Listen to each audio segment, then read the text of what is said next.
بەڕێزان سڵاوتان لێبێ خۆشحاڵم لە ئەڵلقەیەکی تایبەت گفتوگۆکەین سەبارەت بە ڕەوتی سەلەفیەت لە کوردستانە. لە ئەڵلقەی ئەم گفتۆ تایبەتەدا ئەپرسین ئایا سەلەفیەت پرۆژەیەکی بانگەوازی ئاینی ئاشتی خوازانەیە یان پرۆژەیەکە ڕەگەزە گرنگەکانی توندڕەوی تێدایە و هەموو لەحزەیەک ئەگەری ئەوەی تێدایە گروپی جیهادی بەرهەم بهێنە لە کوردستانە. ئایا ڕەوتی سەلەفیەت پرۆژەیەکە بۆ پەروەردەکردنی تاک و ڕەوشتی مرۆڤ یان بە پێچەوانەوە پرۆژەیەکە ژن و ئازادەکان لە کۆمەلگایە سنووردا دەکات. ئایا ڕەوتی سەلەفیەت پابەت بوون بە منهەجی سەلەفەوە بە مانای ڕەتکردنەوەی بەهاکانی دەوڵەتی مۆدێرن لە دیموکراسی مافەکانی مرۆڤ ژیانی پەرلەمانی ئەلمانیەت بە مانای ئەمانە دێت یان بە پێچەوانەوە منهەجی سەلەفیش وەکو هەر منهەجێکی تر قابلی ئەوەیە خوێندنەوەی جیاوازی بۆ بکرێ و لەگەڵ پێداویستەکانی سەردەم و گۆڕانکاریەکانە بگۆژێنرێ. بۆ گفتوگۆکردن لەسەر ئەم بابەتە میوانداری بەڕێز دکتۆر عەبدوڵلەتیف سەلەفی عەبدوڵلەتیف ئەحمەد کەسایەتی دیاری ڕەوتی سەلەفیمان کردووە لە کوردستاندا. سڵاوتان لێبێت دکتۆر، سپاس بۆ قبوڵکردنی میوانداری بەرنامەکەمان. خێر بێن، سەرچاوم هاتن، خوای گەورە بیکاتە مای خێر و بەرەکەت. زۆر سپاس بۆ بەڕێستان. ئەمەوێ سەرتا لەوە دەست پێ بکەم کە لەگەڵ باسکردنی سەلەفیەتە قسە لەسەر ئەوەیە کە بەهاکانی دنیای تازە بەهاکانی دنیای مۆدێرن قبول ناکەن لەسەر و هەمویانەوە ئەوەی کە دەوڵەتی مۆدێرن لەگەڵ خۆیان هێناوەتی وەک دیموکراسی کە شێوازی ئەمڕۆی مامەڵەیە بۆ گۆڕینی دەسەڵات و ژیانی پەرلەمانی و ئەوانە. حەزەکەم تێگەشتنی بەڕێستان لەم بارەوە بۆ دیموکراسی و بۆ پەرلەمان وەکو بەرهەمێکی دیموکراسی بزانم. حەڵقەکە بەس لەسەر ئەم چەند قسەیە بێت تەواو بێت. زۆر بوو ماشاءڵڵا، بڕگەکان زۆر بوو. سەرەتا ئایا سەلەفیەت پێشکەوتن و بەرەو پێشچوونی دنیایی قبوڵە یا ڕەفزیەتی؟ ئایا سەلەفیەت بریتیە لەوەی کە ئێمە چۆن لە سەردەمی پێغەمبەری خوا عەلەیهی سەڵات و سەلام بە وشترێک و بە ئەسپێک لە شارێکەوە بۆ شارێک گواستراوەتەوە و کارەبا نەبووە و ئەنتەرنێت نەبووە و ئەو هەموو دنیای تەکنۆلۆژیای ئەمڕۆکەیە هیچی نەبووە. سەلەفیەت یعنی ئەوە یان بریتیە لە چی؟ ئینجا دوای ئەوە بینە سەر پرسەکانی تر کە بەڕێزت ئاماژەت بۆ کردن. سەلەفیەت دینداریە. سەلەفیەت بریتی نییە لەوەی کە پابەندی جۆر و نەمەت و شێوازی ژیانی ئەو کاتی موسڵمانان بین. لە دیندا لە دیندارێتیدا سەلەفیەت واتە ئیتیباعی سەلەفی ساڵح، پێشینە چاکەکان کە پێغەمبەر و سەحابەی عەلەیهی سەڵات و سەلام ڕەضی الله عنهم. هەر کەسێک بە ئیسلام ڕازی بێت، هەر کەسێک بە ئیسلام ڕازی بێت ئەبێ بەوە ڕازی بێت کە جوانترین دیندارێتی ئیسلامی پێغەمبەری خوا کردوویەتی عەلەیهی سەڵات و سەلام کە نێراوی خوایە و لە دوای ئەویش هاوڵە بەڕێزەکانی کە پەروەردەی ژێردەستی پێغەمبەر بوون عەلەیهی سەڵات و سەلام کە لە کاتی ئەوان بوو جبریلدا دەبەزی و وەحی دەهێنا و ئەوانیش تەطبیقیان دەکرد لە ژێر ئیشرافی مامۆستای گەورەیان کە موحەممەد و عەلەیهی سەڵات و سەلام. بۆیە دینداریەتەکەمان وەکو ئەوان بێت. ئەمما شێوازی ژیانمان ئایا کارەبا هەبێیان نەبێ، ئایا خانوەکانمان چیمەنتۆ و بلۆک و سەبە بێت چەند قات بێ یا وەکو ئەوان بێ، ئایا کۆمەڵەشت نەخێر. پێغەمبەر عەلەیهی سەڵات وەسەلام ڕۆژێکیان بە تەنیشت سەحابەیەک داڕۆی خەریکی موتوربەکردنی درەختێک بوو. فەرمووی چ پێویست دەکاوا بکەیت؟ پێغەمبەری خوا عەلەیهی سەڵات وسەلام کاوێت کابرا نەیکرد، جوان دەرنەچوو، ینی بەرهەمەکەی هیچ نەبوو. بۆیە پێغەمبەر عەلەیهی سەڵات وسەلام فەرمووی دوای کە تێگەی ینی بینی ئەم مۆزوعەکە فەرمووی ئەنتم ئەعلەمو بدونیاکم منی، ئێوە لە کاروباری دنیا لە من چاتری لێزانن. دکتۆر لەبەر ڕۆشنایی ئەم بۆچوونەی بەڕێستا ئەم خوێندنەوە تێگەشتنەی هەتا یان ئەم ڕوئیایی کە ڕەوتی سەلەفیەت بۆ دینداری و تێگەشتن لە ئیسلام هەیەی ڕاد چییە لەسەر دیموکراسیەت؟ من ڤیدیۆیەکی جەنابتم لەلایە وتارێکە نزیکی 10 ساڵ بەر لە ئێستاە بەس لە دیموکراسی دەکەی دەڵێی دیموکراسیەت ئاینی کۆمەلگای جاهیلیە. هەمان ئەم بیرۆ بۆچوونەت هەیە بەرامبەر بە دیموکراسی یان گۆڕانکاری مەسەلەحەتوە؟ یعنی ئەم عیبارەتەی خۆم لە یاد نییە بەو شێوازە، بەڵام من یعنی 20 ساڵ پێش ئێستاش ڕێیم چۆن بوو بێ ئێستاش بە هەمان شێوە دەڵێم دیموکراسیەت کە بریتیە لە دیموکراسی یعنی حکم الشعب. حکم الشعب دوو جۆری هەیە، ناتوانین هەمووی ڕەفزکەین، ناشتوانین هەمووی قبولکەین. هەر کەسێک دیموکراسیەتی لێ بووی بە ئیلاهێک و بەخوایەک بیپەرستێ و بڵێ تەواو دیموکراسی هەموو شتێکە من دەڵێم هەڵەیت. هەر کەسێکی بڵێ کاکە دیموکراسی لە ئەلیفەوە تا یای زەربی سفرە دەڵێم هەڵەیت. دیموکراسی یعنی حکمڕانێتیە کە خەڵک بی کاملات ئەوەی کە لەگەڵ شریعەتی ئیسلام دێتەوە قبولمانە چاکە و ئەوەشی کە پێچەوانەی شریعەتی ئیسلامە لە دیموکراسیەتدا قبولمان نییە ئەمە بە کورتی و بە پوختی ئەمما بینە سەر وردەکاری و تەفسیلاتی ئەوە هەر بڕگەی و حکمی خۆی لەسرە بۆیە دیموکراسیەت کە تۆ لە شریعەتی ئیسلامدا ئین الحکم إلا لله حکم و تەشریع بۆ خوای پەروەردگارە حکم و تەشریع بۆ من و تۆ نییە بۆ من و تۆ چی هەیە لەژێر ڕۆشنایی دقە گشتیەکاندا خطوطی عریضەی شریعەتی رب العالمین کە ئێمەی دروست کردووە لەژێر ئەمەدا بین قوانین و یاسا و ڕێسادا بنین بۆ ڕێخستنی ژیانی ڕۆژانە وردەکاری ڕۆژانەمان ئاساییە ئەمە کۆمەڵی ڕێنماییمان هەیە لە دایرەی مرور بۆ کارەبا بۆ ئاوەڕۆ بۆ ڕێگاوبان بۆ چی بۆ خەستەخانەیەک بۆ قوتابخانەیەک کۆمەڵێ لەوائح و تەنزیمات و ڕێخستن هەیە بەمەرجێک دش بە شریعەتی ئیسلام نەبێت ئاساییە بەڵام ئەمە ئەوە دەرئەخا کە بەڕێستان ئەنجامەکانی دیموکراسیەتتان قبول نییە ئەگەر لەگەڵ کۆمەڵێک تێگەشتن و بیر و باوەڕی تایبەتی بەڕێستانە نەگوت نەخێر وام نەوت من وتم لەگەڵ شریعەتی ئیسلام لەگەڵ دەقەکانی قورئان و حەدیث بەڵام شریعەتی ئیسلام بە تێگەشتنی جەنابەت شریعەتی ئیسلامە ئەژینا ڕەنگە کەسێک کە مسلمانە دیندارە وەکو جەنابەت بۆ نمونە سەربەڕەوت و ئاراستێکی تری ئیسلامیە هەمان تێگەشتنی بۆ شریعەت نەبێت کە جەنابەت هەتا شریعەت بەپێی مەدرسەکان بەپێی ئاراستەکان جیاوازە جا من ئەمەوێت پرسیارەکەم ئەوە ئاخر نامەوێت پێشەوە پرسیارەکە دەمێ ئەم بەڵگەیە بڕوا ببوورە من باز لە ئیجتیهاداتی زانایان ناکەم مثلا لە بابەتێکدا ئیجتیهادی من لەگەڵ ئیجتیهادی مامۆستایەک زانایەک لە ڕەوتێکی ترە جیاوازە باز لەوە ناکەم باز لە ثەوابتی دین دەکەم باز لە ئوسولی ئیسلام دەکەم باز لە ئەو دقە واضحە جەلیە محکەمانە دەکەم کە قابلی هیچ شتێک نییە یعنی بۆ نمونە على سبيل المثال لە ئیسلامدا پیاو بۆی هەیە مثلا دوژنی هەبێ سێژنی هەبێت چواری هەبێ ئافرەت بۆی نی ئەوە بکە ئێستا بڕۆ لە حەنەفی مەذهبێک پرسە بڕۆ لە شافعی مەذهبێک لە مالکی مەذهبێک بڕۆ لە کۆماڵ لە یەکگرتو لە سۆفیەک لە هەرچی دەیپرسی هەمان ڕەئی هەیە ئەمە ڕەئی عەبدولەتیف نییە بەتەنها بۆ نمونە میرات لە ئیسلامدا بەو شێوازەی کە تەوزیع دەکرێت هەرچی زانایانی ئیسلامە ئەوە ڕەئیەتی باسی هەندێک خلافات ناکەم ئیجتیهادات بۆیە کاتێک دەڵێم دەرەنجام و دەرکەوتەکانی دیموکراسیەت و بەرهەمەکانی دیموکراسیەت کە ممارەسە دەکرێت لەگەڵ شریعەتی ئیسلام نەک لەگەڵ ئیجتیهادی زەید و عەمری موسڵمان باشە من پرسیارەکەم بەم شێوەیە فەرموو ئەگەر هەڵبژاردنێک ئەکرێ ئەم هەڵبژاردنە نمونەیەکی میسالی بێنینەوە لە هەڵبژاردن کە ئەنجامەکانی نزیه و پاک و بێگەردە یعنی تەزویریتیان نەکراوە شتیتیان نەکراوە ئەمە ئەو کەسانی کە دەرئەچن لەم هەڵبژاردنەیە نوێنەری خەڵکن ئەو تعبیر لە ڕە و لە خواست و لە بەرژەوەندەکانی خەڵکەکەن ئەم پەرلەمانی کە لە ئەنجامی ئەم نوێنەرە تێ هەڵ ئەبژێرێت باوەڕت بە کارکردن و قبولکردنی بڕیارەکانی ئەم پەرلەمانە هەیە کە تعبیر لە ویستی خەڵک ئەکا قسەیە جوانە ئەبێ جیاوازی بکەین لە بینی واقعێک کە ناچارین مامەڵی لەگەڵکەین لەگەڵ حقیقەتێک کە پێویستە وابێت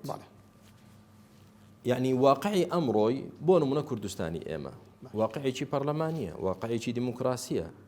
بۆیە من دەبێت تەعامل لەگەڵم واقعە بکەم تەعامل لەگەڵ میثال و خەیاڵ ناکرێت لەگەڵ فەرەضیات ناکرێت ئەمە واقعێکە ئێستا بۆ نمونە ئەندام پەرلەمان اختیار کرا و دانیشتێن و کۆمەڵی بڕیاریاندا ئێستا پرسیار لە من کەی ئایا بڕیارەکانی پەرلەمانت پێ چۆنە دێمەوە خاڵی یەکەم ئەڵێم ئەسڵی پرۆسەکە ئەو شێوازە نییە کە شریعەت دەیەوێت بەڵام دەرەنجامەکەی من مامەڵەیەکی دادپەروەرانە و واقعیانەی لەگەڵ دەکەم دەرەنجامەکەی هەر بڕیارێک پەرلەمان بیدا پەرلەمانی عێراق بێ کوردستان بێ با بڵێم سعودیە بێ ئوردون بێ هەر وڵاتێکی مسلمان پەرلەمانی تێدا بێ بڕیارێک بدا لە خزمەتی میلەت بێت و پێچەوانی شریعەت نەبێ بەڵێ پابەندی دەبین با پەرلەمانیش دابێتی هەر بڕیارێک پەرلەمان دەری بکە پێچەوانی شریعەتی ئیسلام بێت 100% لە زەرری میلەتیش ئەوە تلقائیەن ئێمە پێڕازین و بەلامانەوە باش نییە دکتۆر ئەمەوێت لەسەر پرسێکی تر هەر لە چوارچێوەی ئەو بنەمایانەی کە دەوڵەتی مۆدێرن و ژیانی سیاسی مۆدێرن هێناوێتی ئەویش پرسی خۆپیشاندانی جەماوەری و خەباتی مەدەنی و ناڕەزایەتەکانە تۆ تا چەند لەگەڵ بەرپاکردنی خۆپیشاندانایی تا چەند پشگیری خۆپیشاندان ئەەکەی هی مەدەنی و ئاشتی خوازانە بێگومان بەرامبەر بە گەندەڵی بە نەعەدالەتیەکان بەرامبەر بۆ شتانی کە دەسڵاتێکەکە بۆ ڕاستکردنەوەی ڕێگا خۆپیشاندانی جەماوەری برفراوان بکرێت. ئەزانی مامۆستاومێت بۆ نمونە کەسێک ویستویەتی سێبەرێک یا بینایەک دروستکە لە جیاتی بێ بە نەخشەیەکی ئەندازیاری زانستی تۆکمە بناغە و پایە و سەقف و دیوار و تەرتیبات بکە ئەوەی نەکردووە. هاتووە لەو لاوە بەرمیلێکی داناوە، لەو لاوە دووسێ خشتە بلۆکی داناوە، لەو لاوە کۆڵەکەیکی داری داناوە والحاصل شتێکی پێکەوە ناوە. ئێستا من لەگەڵ ئەم واقعە تەعامل دەکەم، لەگەڵ ئەم واقعە تەعاملکردن شتێکە پرسیاری ئەسڵی بابەتەکانم لێ بکەی شتێکی ترە. ئێمە واقعی دیموکراسی بەڵە خۆپیشاندان فەرز دەکات. واقعی دیموکراسی و پەرلەمانی و ئەو هەموو گەندەڵی کە دەکرێت لەو لاشەوە یەکێک لە دەراویشتەکانی خۆپیشاندان دەبێ. بۆیە تۆ دەبێ جوزئیاتەکان لەژێر ڕۆشنایی کولیاتەکان معالەجە بکەیت، چارەسەرکەی. نابێ بەتەنها بێ حکمی لەسەر بدەیت. بەتەنها من بێم کە حکم لەسەر خۆپیشاندان و مزاهرات و ئەوشتانە بکەم لە ڕوانگەی شەراوە کارێکی غەڵەتە. کە وەکو خۆی نانە ببوورە. بەڵام خۆپیشاندان من نامەوێت جوابەکانم نیوە نیوە بن. نایبڕم نیوە بەڵام ئێستا دێمەوە سەر پشاری خۆ قسەکەی خۆ مافێکی مەدەنی ئەوەی کە من پرسیارم تێدەگەم وەڵامەکەم دەست نەکەوت. ئێخە چۆن دەستکەوتووە نەتێشتەواوی کەم لە واقعی کوردستان نەتێشتەواوی کەم براکەم. یعنی وەکو خۆی دەڵێن ئەمە ڕێگا چارەسەریەک نییە بۆی کێشەکان چارەسەر بکرێ. بەڵام چی بکەم لە ئەسڵدا پرۆسەکە هەمووی ئاوا هاتووە. ئەمڕۆ ناتوانم من لقێک چارەسەرکەم درەختێک کە بە گەندەڵی بێت بە خواری هەستا بێت و قەدیگر پێ بە خواری ئەستور بوو بێ ئێستا من لەسەرەوە بڵێم وڵات چارەسەری دەکەم بە خواری هاتووە مامەڵە لەگەڵ واقعەکە دەکەم. بۆیە الحكم تبعا يختلف عن الحكم ابتداء لشرعدا يغفر في الثواني ما لا يغفر في الأوائل. لسرتا کە پێم بڵێ ئەم پرۆسەیە چۆن دەست پێ بکەین ئەمە دەڵێم بە گوێرەی شریعەتی ئیسلام 100%. بەڵام لە سەرەتاوە نەهاتووە. ئێستا لە لقەکانیەتی پێم دەڵێ چی لەگەڵ بکەم، پێم دەڵێ چی لەگەڵ بکەم، من بە حکومەت دەڵم گەندەڵ مەبە، پێی دەڵم لە خوا بترسن، ماڵی میلەت مەخۆن، موچەی خەڵک بدەن، هەوڵدەن نەبن بە هۆکاری ئەوەی کە خەڵک نانی ببڕێت. لەو لاشەوە دەڵێم ئەوانەی کە معارەزەن کاکە کارێک مەکەن بەس بۆ ئەوەی ئەو حکومەت ناشیرنکەن و خۆتان دوایی خەڵک دەنگ بە ئێوە بدا خەڵک تووشی نەهامەتی و دەردەسەری مەکەن. دکتۆر نەسیحەتی هەمووی دەکەین. ئێمە ئەگەر ئەوانە وەرگرین بنەماکی دیکەشمان هەیە لە ئیسلاما کە بنەمای دژایەتیکردنی زۆڵمە. متفقین لەسەری. بنەمایەکی گرنگە و بنەمای ئەوەشە کە ئینسان تەئیدی واقعەک بکە دەسەڵاتێک بکە یان بە پێشەوانەوە سەحمی ئەم تەئیدە بکاتەوە. باش. ئەگەر نمونەی واقعی کوردستان بە نمونە بهێنینەوە ئێمە ئەزانین یان خەڵک ئەزانێت کە ئەم دەسەڵاتە حەقی زۆری خەڵکی خواردووە. لانی کەم لە مەسەلەی موچە زۆر بەرچاوە کە حەقی خودداوە، لانی کەم لە مەسەلی مافە. بەڵام تۆ پشگیری خەباتی مەدەنی و خۆپیشاندانی وەکو بەشێک لە ژیانی مەدەنی بەشێک لە حەقی مەدەنی بەرامبەر بە دەسەڵات ناکەیت. چێ نایکە؟ پشگیری خۆپیشاندانەکانی خەڵک نه بڵێ پشگیری مەزلوم مستەملێکراو نەکەیت و ڕەخنە لە زوڵم مستەم و گەندەڵیەکان نەگری. بەڵام بە شێوەی خۆپیشاندانی بەدەنی کە ڕێگەیەکی بەڵام ئالیەتەکە من باسی ئالیەتەکە دەکەم. منیش باس لە ئالیەتی خۆپیشاندان دەکەم. باس لە ئالیەت ئەجینا بەردەوام و تومە. هەر کەسێک بەرپرسی وڵاتە کاروباری ئەم میلەتەی بەدەستە خیانەت لە میلەتە بکات دڵسۆز نەبێ ڕاست نەبێ پاک نەبێ لەگەڵیان ماڵی عام بە هەدەر بدا واللهی بۆنی بەهەژ ناکە واللهی خیانەتکارە واللهی با چاوەڕێکە لە دنیا خوای گەورە سەر شۆڕی دەکات پێش قیامەت و زۆریشمان بینین زۆر سەرکردە و دەسەڵاتدارمان بینی عاقبەتیان بەچی گەیشت جەهی بچووک بچووک و هی گەورە گەورە هەموویمان بینیوە کەواتامە لەگەڵ زاڵم نین لەگەڵ ستەمکار نین لەگەڵ قوتی خەڵک نین و ئەوەتە دەنجی ئێمە بە ئاشکرا لە میدیاکاندا دەگا کە ئێمە ڕازی نین و بەخوا دەیان ترسێنی لە خوا بترسن کار بەدەستان زوڵم نەکەن گەندەڵی نەکەن بەڵام لەو لاوە من ناچم هانی خەڵک بدەم دەی بڕۆنە سەر شەقام و دەی وابکەن دوایش دوو مناڵی داما و بکوژرێت و منیش جێگام گەرم و نەرمە و مەسئولەکان و ئەوانەی ئەوە من لەگەڵی نیم و ئایا چی کراوە لەم کوردستانی ئێمە مامۆستاومێت لەم کوردستانی ئێمە زۆر مزاهرە کرا زۆر خۆپیشاندان کرا زۆر دەوام ڕاگرتن کرا نەتیجەکەیم پێ بڵێ باشە. بەرهەمەکەیم پێ بڵێ چی بوو دکتۆر زوڵم و گەندەڵی ئەخر بەرهەمەکەیم پێ بڵێ چی بوو ئەگەر مساعدەم بکەیت زوڵم و گەندەڵی زۆڵمێکی بەردەوامی درێژخایەن لە کۆمەلگایەکە بکرێ بە درێژایی دەیان ساڵ لەلایەن سۆڵتەیەکەوە گەندەڵیەکی بێشمار حجە نییە بەڵگە نییە سەبەب نییە بۆ ئەوەی ئینسان بەیعەتی خۆی لەو دەسڵاتەوە بسەنێتەوە و بەوەلی ئەمری نەزانێ جارێ چێ بەوەلی ئەمری داناوە دەسڵاتی هەرێمی کوردستان بەڵێ چێ بەوەلی چەندین بۆ ناو چێ داینا چێ بەوەلی ئەمری دانا پرسیاری ئەوە دەکەم چێ بەوەلی ئەمری دانا کاک لاهور بۆلی ئەمری داناوە کاک بافڵ کاک قوبات مامۆستا علی باپیر مامۆستا سەلاحەدین بەعادین ئەوانەی ئەمڕۆ هەر هەمویان ڕازی بوون لە ناو پەرلەماندا کاک مەسرور سەرۆکی حکوومەت بێ و کاک قوبادیش جێگرەکەی بێت تاوانی عەبدولەتیف چییە کە ئەم دوو کەسە کراونەتە سەرۆکی ئەم وڵاتە بەس وەکو تاوانی منە وەکو بەشێک لە سەتای زوڵم ئەتوانی بڵێ من ئەمانە بە براکە وەلی ئەمر نازانم من گاڵتە ناکەم من حەزم بە گاڵتەکردن و چاواشەکاری و چاوبەستەچەی خەڵک نییە لە ژێرەوە بچم ئیتیفاقاتی سیاسیان لەگەڵ کەم و بیان کەم بەکار بەدەست و دەسەڵاتدار قوربان دەیت چەنێ بۆ منە ئەوەندە کەواتە منیش لە پاڵدا ئیعتراف بە تۆ دەکەم کە تۆ ئەوە بی ئەمە لەلایەکەوە لەگەڵ گورگ مەڕ دەخۆن لەلایەکیشەوە لەگەڵ شوان شیوەن دەکەن و فرمێسک دەڕژن من ئەم دوو فاقەیەم نییە فەرق هەیە لە بینی ئەوەی تۆ کەسێک نەخۆشکەیت لەگەڵ ئەوەش تۆ بە کەسێک بڵێ نەخۆشە فەرق هەیە تۆ عیلاج بۆ کەسێک دانەی لەگەڵ ئەوەی کە بڵێ وەڵاو کەسە چاک بووە مندام نەناون بەڵام من دەڵێم واقع ئەمڕۆ سەرکردە و دەسەڵاتداری کورد بتەوێ و نەتەوێ پارتی وێچێتی ئەوە وتووە من نەهاتوم من دایان بنێم ئەرێ دکتۆر عەبدوڵەتیف هاتووینە لای تۆ ڕازی چێ بکەیت بەوەلی ئەمری کوردستان قوربان لەسەر قەڵەمەکەی من پەچی کەوتووە ئەوە دەی فلان و فلانم دانا ئەوە بووە ئەمە نییە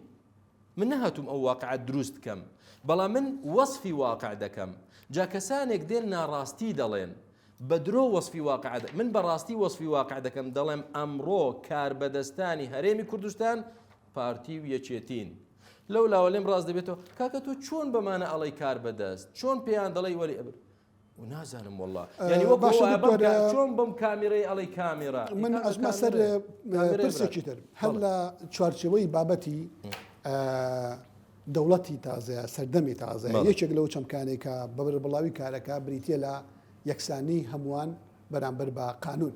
یەکسانی هەمووان لە ئەرک و لە مافە هاوڵاتیانی کۆمەلگایەک بە هەموو جیاوازیە نەتەوەیەکانیەوە بە هەموو جیاوازیە دینیەکانیەوە بە هەموو جیاوازیە مەسەبیەکانیشەوە یەکسان بن لە ئەرک و لە مافە ئەم پرەنسیپەت قبوڵە ئەمە یەکێک لە خصلەتە هەرە جوانەکانی ئیسلام بریتە العەدالە الاجتماعیە دادپەروەری کۆمەڵایەتی لە ئیسلامدا جیاوازی ناکرێت لە ئەرک و مافەکاندا یعنی لە ئەساس و بنەڕەتدا جیاوازی ناکرێت لە بینی کوردێک و عەرەبێک ڕەشێک و کورسپیەک مسلمانێک و نامسلمانێک هەر هەمووی دەبێت پارێزگاری لێ بکرێت کاکەی یەک سەرۆکی هەرێمی کوردستان بێ هەمە ڕەب العالەمین قبوڵی نییە منیش قبوڵم نییە پارتیش قبوڵی نییە یەکێتیش قبوڵی نییە ئیسلامیش قبوڵی نییە سۆفیش قبوڵی نییە ئەگەر مساعدەم کە بەچ پێوەرێک ببێتە سەرۆکی هەرێم لە کاتێکدا لە 190 و زیاتری ئەم ئومەتە مسلمانە عەجەبەن نامسلمانێک بێتە سەرۆکی هەرێم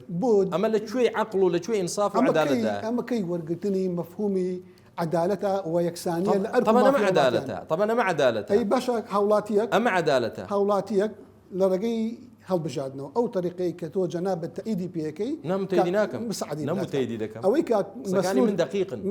تعامل لەگەڵ واقع شتێکە مساعدی برات ڕازیبوون پێی شتێکە ئەوەی کە ئەو طریقی کاک مەسرور پێی بۆتە سەرۆکی حکوومەتی هەرێمی کوردستان کاک نەجیفان بۆی بۆتە سەرۆکی هەرێمی کوردستان بە هەمان طریقە و پرۆسەی دیموکراسی کاکەیەک دەبێتە سەرۆکی هەرێمی کوردستان ئەو مژدت دەمێ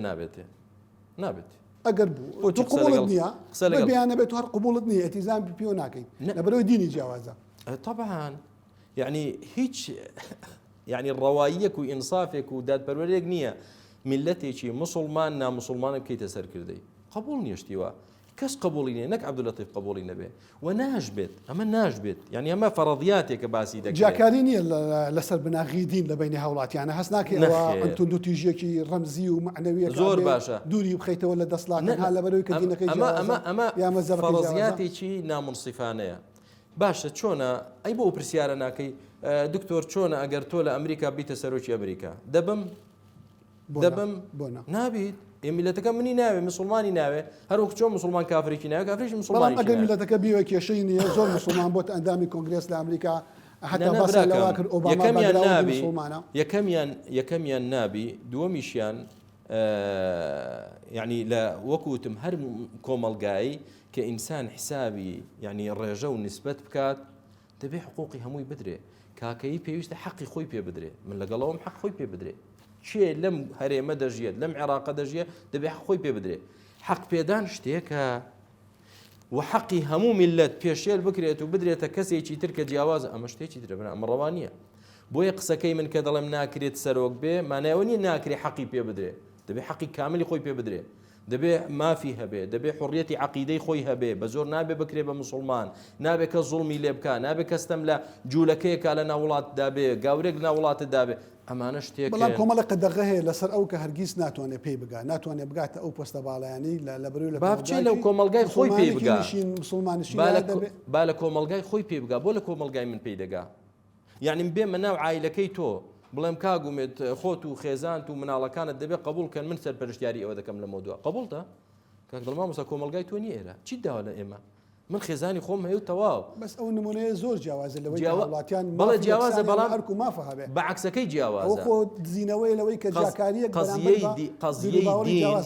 قەزیەی دین لە قەزیەی نەسەب گەورەترە لای ئێمە قەزیەی دین گەورەتریشە لە نەسەب کە دۆ دەڵێ نمونەیە جیاوازە بەڵێ زۆر جیاوازە لە چی جیاوازە بە هیچ شێوازێک ولن يجعل الله للكافرين على المؤمنين سبيلا نابێ کافرێک مسەیتر بێ بەسەر مسلماندا حکمڕانی مسلمانێکە بە هیچ پێوەرێک یەک ناگرنەوە با مافی خۆی هەبێ لە کۆمەلگای خۆیدا دەبێتە سەرکردا دەبێتە چی با ببێ پیرۆزی بێ خۆمە کەس ڕێنە ناگرێ کۆمەلگای خۆی بەس بێ لەناو کۆمەلگای مندا ئەو حاکم بێ بەسەر منەوە بە چ پێوەرێک بە چ ئینسافێک بە چ عەدالەتێک دکتۆر با بێمە سەر یەکێکی تر لەو بابەتانەی کە زۆر بە بەربڵاوی گفتوگۆی لەسەر دەکرێت پێشتریش ڕویا و بۆچوونی جەنابەتمان لەسەر ئەمە گوێ بیست بووە لە میدیاکانەوە ئەویش بابەتی ئەلمانیەتە ئەلمانیەت یان هەندێک کەسی تر دەستەواژەی دەوڵەتی مەدەنی بەکارهێنا ئەستیکولار و بەڵام بە شێوەیەکی گشتی دەستەواژەی ئەلمانیت لە کۆمەڵگای ئێمە زۆر بەربڵاوترە حەزەکەم لێت بپرسم بۆ نمونە بە شێوەیەکی هەرە بەسیت بەلای تۆ ئەلمانیت چییە بۆ ڕەتیەکەیتەوە پێم خۆش بەسەر چاوم بەس پێم خۆش بوو دیموکراسیەت کە دەڵێم ینی سەبەبی پرۆسەکە لە ئەسڵدا پرۆسەیەک نییە لەگەڵ شەرع بێتەوە ئێستا کە ئێمە بمانەوێ بۆ نمونە کەسانێک بۆ بوارێکی پیشەسازی هەڵبژێرین قسەی تیادا بکەین دەبێ پسپۆڕیان هەبێ لەم بوارەیان نابێ هەیان بێ لە بواری پزیشکی دەبێ پسپۆڕی هەبێ لە بواری هونەری دەبێ هەبێ لە بواری نازانم چی دەبێ هەیبێ پەرلەمان کە دروست دەکرێت چێ دروست دەکرێت یعنی ئەحزاب حیزبەکان دەگەڕێن بزانن چێ جەماوەری هەیە جا ئایا ئەو کەسە خۆی کەسایەتی خۆی مەتەلەن سەقافەتی خۆی ئاستی ڕۆشنبیری خۆی خبرە و شارەزایی و کارامەی خۆی هەیەتی نیەتی هیچ لە مۆزۆکە ناگۆڕێ حیزبەکان ناگەڕن بە دوای کەسێک کە بەڕاستی لێ هاتووە بەڕاستی زیرەکە بەڕاستی دەتوانێت خزمەت بە وڵاتەکە نە حیزبەکان دەگەڕێن چێ جەماوەری هەیە بۆی کورسی زیادیان بۆ بێ ئەنجا ڕیشوە ئەنجا دەنگکڕین ئەنجا پارە سەرفکردنی وڵات ئەمانە هەر هەمووی دیموکراسی نییە بەقەدەوەی خەلەل دیموکراسی باشەکەی ئەمڕۆ واقعەکەمەیە بەڵێ ئەنجا لە ناو پەرلەماندا ئەکەن ئەمە شتێکی ترە بەڵام لەکوێ ناکرێت لەکوێی دنیادا دیموکراسی ئەوە ناکات دیموکراسی لەکوێ دنیا نایکەمەوە دکتۆر یەکێک لە باشەکانی لە ناو پەرلەمانیش لە عێراقا بە ساروغ و بە دەبابی ئەمریکی نەبێ نظامێکی حکم کە سەدام حوسێن بوو لەسەر کورسی لا ناچی و دوای ئەوە ئەو هەموو فیتنەیە بەرپا ئەبێ کە بەرپا بوو لە سووریا بەحرێک خوێن نەڕێژرێ سەرۆک و سڵتە بەشار ئەسەد لە کورسی حکم نایەتە خوارەوە بەڵام لە وڵاتێکی وەکو فەڕەنسا لە وڵاتێکی وەکو بەریتانیا کە ساڵێک پێش ئێستا ئینتیخابات کرا لە ڕێگەی یەک سندوقی دەنگدانەوە شەو سەعات 12 شەو نەتیجەکەی ئەلانەکرێت سەرۆک جانتاکەی ئەپێچێتەوە بە پاسکیلێک ئەچێتەوە بۆ ماڵی خۆی ڕێگە لە خوێن ڕێژی و لە سەرکوتکردن لە ناوبردن ئەگرێت زۆر بە ئاسانی ئاڵۆگۆڕی ئاشتیانی دەسەڵاتەکە ئەمە گەوهەری دیموکراسیە بەرەو پێشبردننی وڵاتەکان بەرەو پێشبردن و خزمەتکردنی میلەت و وڵات بۆ نابێ ئاڵوگۆڕی دەسەڵات بکەین هەر 4 ساڵ ئاڵوگۆڕیمان کرد ئەوە باشە بۆ نمونە بڵین بەڕێزت کاگومێت بوویتە سەرکردەی ئەم وڵاتە کەسێکی باش بیت و خزمەتکەی بۆچی ئەبێت دوای 4 ساڵ ئیلا بتگۆڕین بۆ بتگۆڕین کاکە تۆ خزمەت دەکەی تۆ باشیت ئەوەتە بەرهەمەکەیمان بینی بۆچی بتگۆڕین یعنی ئەمە شێوازە سوورە جوانەکەی دیموکراسیتێکە لە فەڕەنسا و لەکوێ کاکە 4 ساڵ دەستا و دەستی حکومڕ ئەمە هیچ ئیجابی تێدا نییە بگرە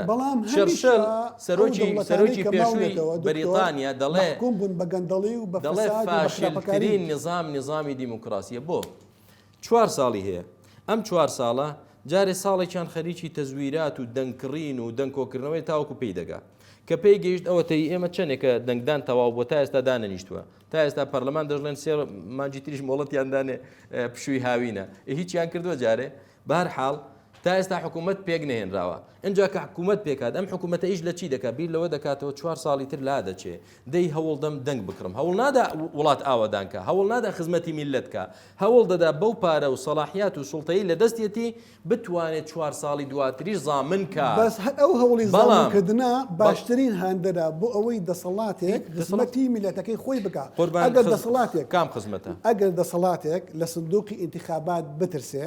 دەسەڵاتێک مەترسی لا بردننی هەبێ بەردەوام مراجعی خراپەکانی خۆی کاتەوە و چایشێکە بەڵام دەسەڵاتێک کە هەوڵ بە تەزویر بێتەوە سەرکار دەسەڵاتێک بەهێزی عسکەری خۆسەکانە بێ دەسەڵاتێک کە مەلەکی بێ و پشتا و پشت گۆڕێ ئەمانە ینی خۆزگە سەد دیموکراسیەت ببێتە قوربانی مەلەکیەت لە ئیمارات سەرۆکی ئیمارات وەفات دەکات سەعات 10:30 یەکیشتر لە شوێنی دانیشتووە تەقا لە دوو بەرنەها دیعایان هەڵنەواسی لافیتیان هەڵنەواسی پارەی دنیایان بۆ ئینتخابات و هەڵبژاردن دانەنا شەڕە حیزبایەتی و شەڕە پەڕۆنیە سەیری وڵاتەکەشیان کە چۆن پێشکەوتووە کوێیت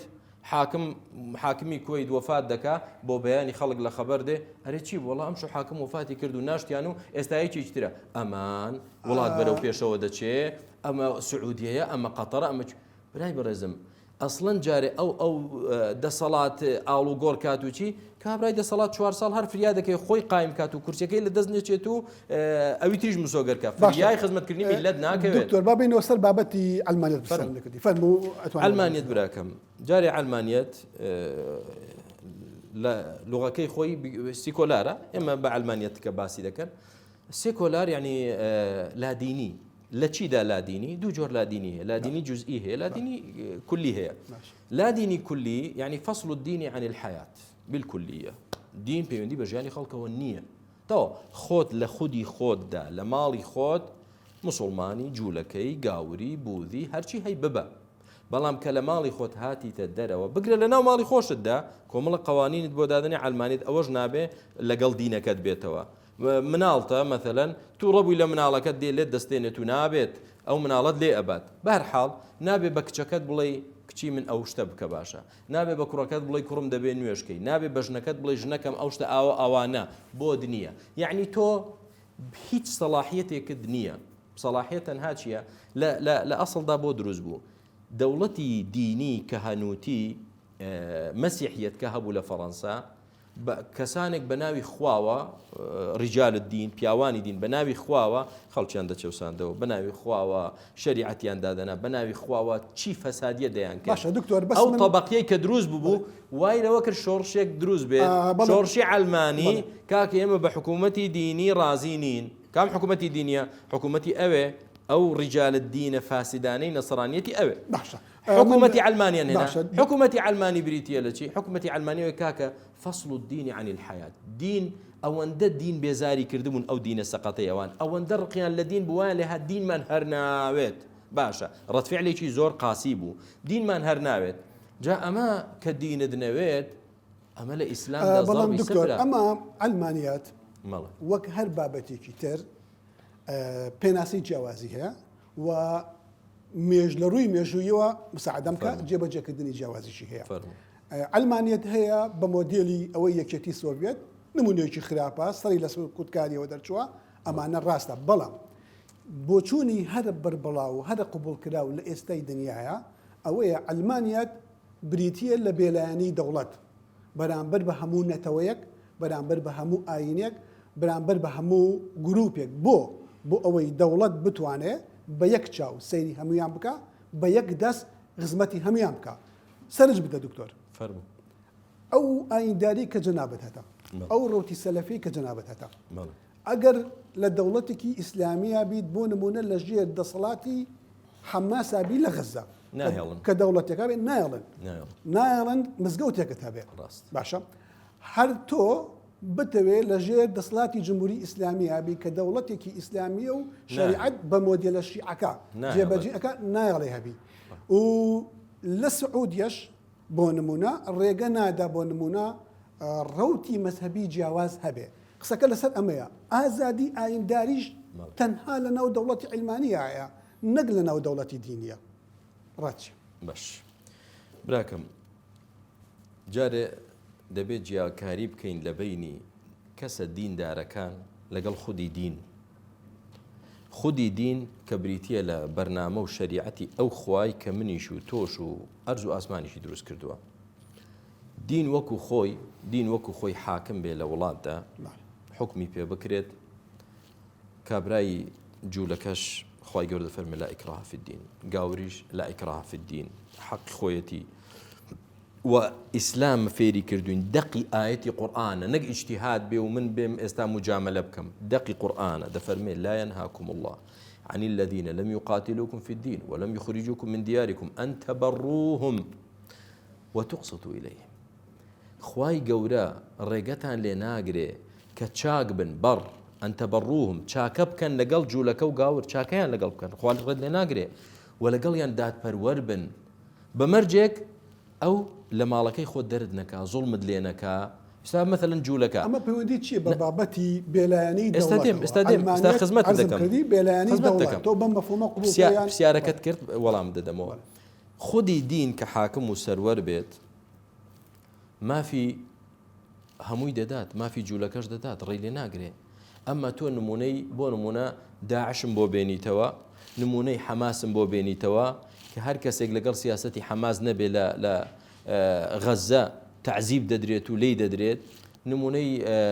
شیعەم بۆ بێنیتەوە کە تۆ نەڵێ وەڵا یا حوسێن و یا عەباس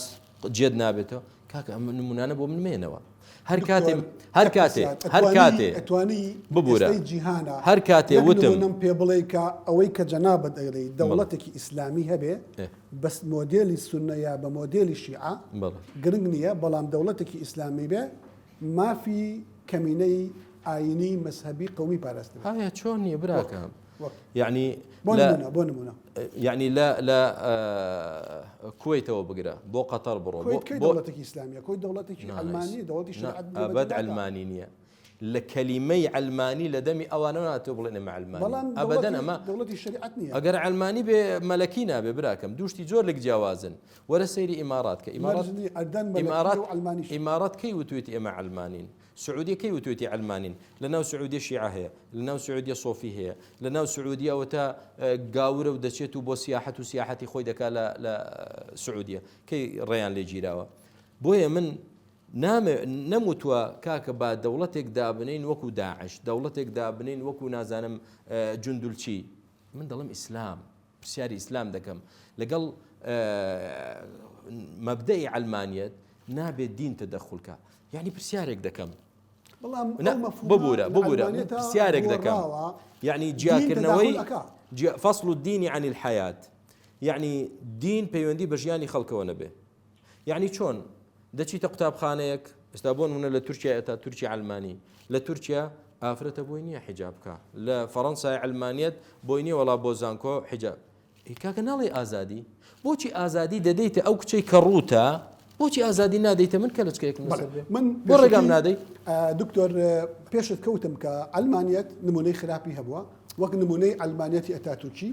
وەک نمونەی ئەلمانیەتی یەکێتی سۆڤێت ئەمانە کاکە فەڕەنسا قیمەی ئەلمانیەتە بە حساب جا مۆڵەت بدا مەڵێ هەر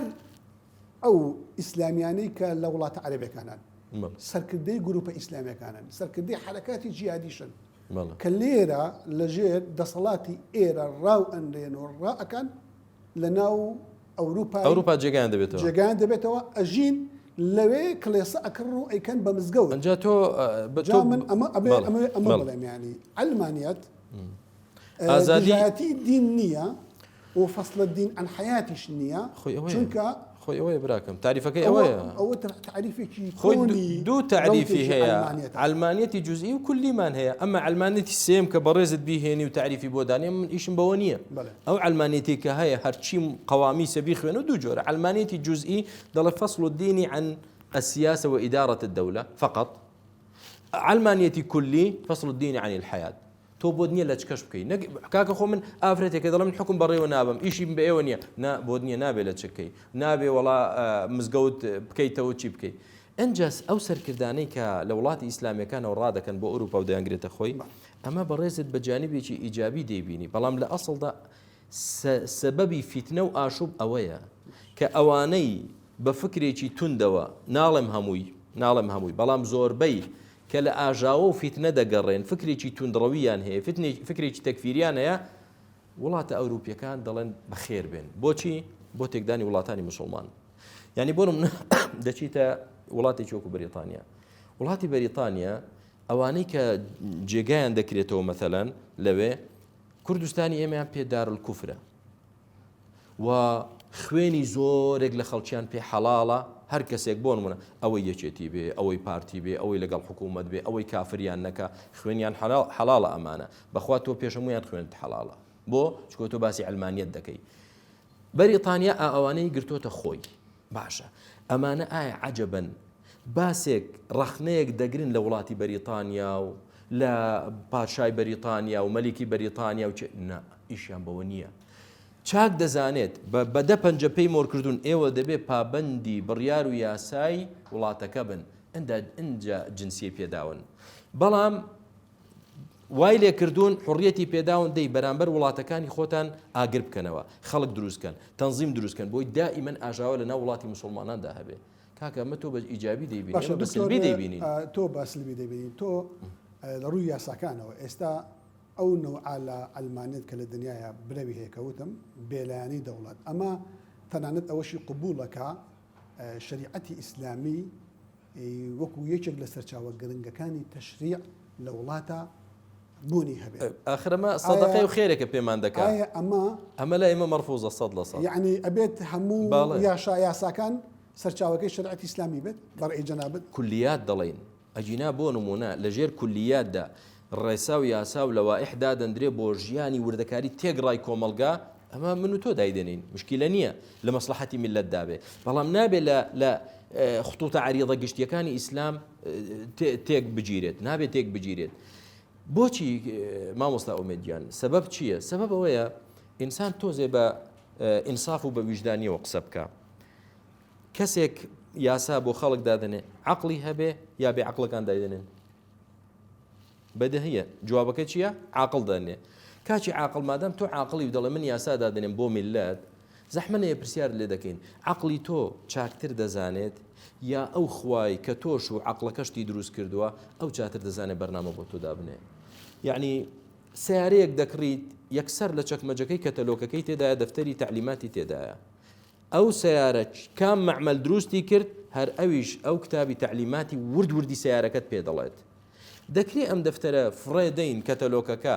بین بڵێن ئەرێ مامە حاجیجان زەحمەت دەبێت کەتەلۆکێکمان بۆ دانێ بۆ ئەم سیارەیە ناکرێت چکە خۆی دروستی نەکردووە ئەلا یعلم من خلق وهو اللطیف الخبیر چێ دروستی کردووی ئەو بۆیە من دەڵێم ئەلمانیەت خێرمان پێ دەکا ئیسلام سەرچاوەیەک بێ لە سەرچاوەکان ئیسلام دەبێت سەرچاوەی ژیان بێت بۆ چکە دینی من نییە يعني برنامج دار ڕژای برنامج ئەو خوای من توی دروست کردووە تۆ خۆت پێ عاقڵە بەرنامە دادنەی بەڵام بەرنامەی ئەو خوای کە عەقڵی داوەتە تۆ دەڵێ وەڵا بە کەڵک نایەت چۆن بە کەڵک نایەت بێگومان ئەوەی کە لەو پرسەیە جێگەی نیقاشە ئەوەیەکە بەر لەوەی بڕۆمەسەتەوە لەی دۆمی باسەکەمان ئەوەیەکە یەک کۆمەڵگا لە گۆڕانکاری بەردەوامایە کۆمەلگا ئامێر و میکانیک نییە مادیاتێک نییە کە تەمەشی بۆ دابنەی ئەمە خاڵی یەکەم دوو بەس مرۆڤ هەر مرۆڤە واقعی ئاین خۆی چوەکو دەقی قورئانی پیرۆز چوەکو سونەی نەبەوی بە پێی سەردەمەکان و بە پێی واقعەکان خوێندنەوەی جیاوازی بۆ کراوە ئستینباتی جیاوازی ئەحکام لە نەسکراوە بە پێی هەلومەرجی واقع و سەردەمەکان بۆیە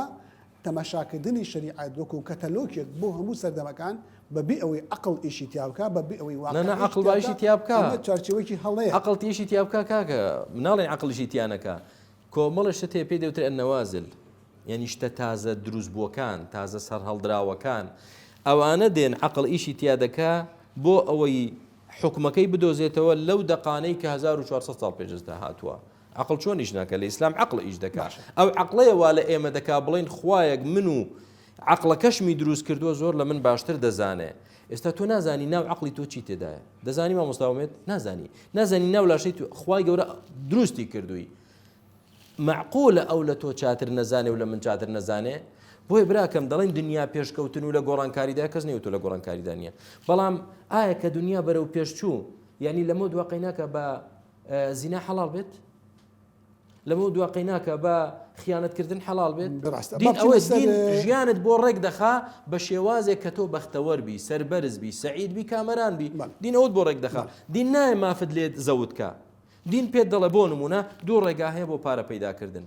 ڕێگایەکیان پاکە حەڵاڵە ڕێگایەکیان قۆڵی ئەو ببڕی دزی لەو بکەی شەو بچیت چەتەی لەو بکەی ئێکاکە دنیا هەرچەندە پێشکەوێ ئەم ڕێگای هەر غەڵەتە ئەم ڕێگای هەر غەڵەتە دکتۆر حەز ناکەم زۆرم لەبەرەوەی تەوەری ترمان ماوە مناقەشەکە زۆر لەسەر ئەوە درێژ بێتەوە بەڵام بە شێوەیەکی گشتی یعنی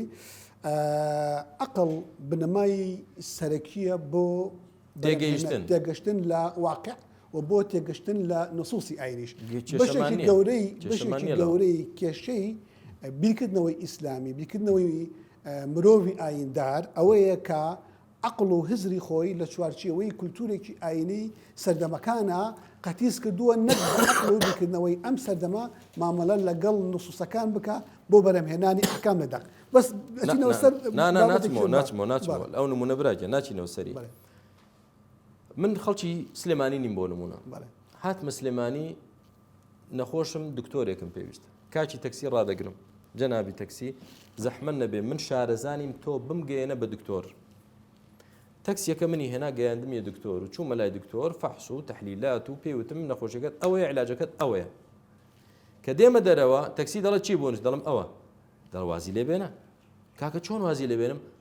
من نەبووم تۆم هێنایە ئێرە من نیشانم داوی بۆ بە قسەی من ناکەی دەڵم ڕاستە تۆ نیشانت داوم بەڵام وەزیفەی تۆ تا ئێرە بوو لەمە دووە وەزیفەی تۆ نییە عقل وەزیفەی ئەوەیە بتگەێنێ بە دەقەکان و لە دین تێبگەی لە ژیان تێبگەی عقل وەزیفەی ئەوە نییە بڵێ وەڵا من پێشان دەدەم خوای گەورە فەرموویەتی بەڵام بە قسەی خوا مەکە بە قسەی خوا مەکە بە قسەی قورئان مەکە چکە من عقلم ئەجا وەکو تەکسێکە وایە ڕای وەکو تەکسێکەوە دەڵێ کاکە من پێشانمدا ئەی من نەمدۆزیەوە کەواتە بە قسەیم کە بە قسەی دکتۆر نەکە یعنی ئەو عقڵەی من بەڵێ قەتیسی ناکەم دەڵم ئەی عقل ڕێگای ڕاستم نیشاندا عقل پێشانم دەدا بۆ نمونە بەڕێز کاگومێت بڕیارێکی داوە بۆ نمونە کاکە داستان بڕیارێکی داوە کاکە عەبدوڕەحیم بڕیارێکی داوە خوای گەورەش بڕیارێکی داوە عقل تەماشا دەکە بڕیاری خوا لەکوێ و بڕیاری ئێوە لەکوێ ئەرز و ئاسمانی فەرق باشە دکتۆر ئەچمە سەر تەوەرێکی تری بابەتەکەمان ئەویش پرسی فرەیی ئاینی فرەیی کولتوری و فرەیی مەزهەبیە لە وڵاتی ئێمە ئەزانین کوردستان